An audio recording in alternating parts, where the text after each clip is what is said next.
Anak Tapi mau nombok lama dah. Calon korang gol. Jenis aktivitas yang pertama ada dalam kehidupan Anda sehari-hari. Kegiatan sehari-hari dalam mengurus rumah bisa membantu Anda untuk membakar kalori yang didapatkan dari makanan yang dikonsumsi.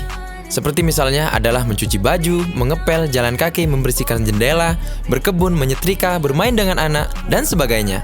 Kalori yang terbakar bisa 50-200 kalori per kegiatan.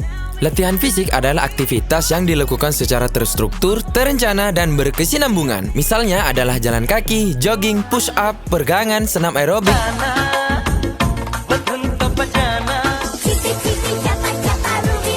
Olahraga didefinisikan sebagai aktivitas fisik yang terstruktur dan terencana dengan mengikuti aturan-aturan yang berlaku dengan tujuan tidak hanya untuk membuat tubuh jadi lebih bugar, namun juga untuk mendapatkan prestasi yang termasuk dalam olahraga seperti sepak bola, bulu tangkis, basket, berenang, dan sebagainya.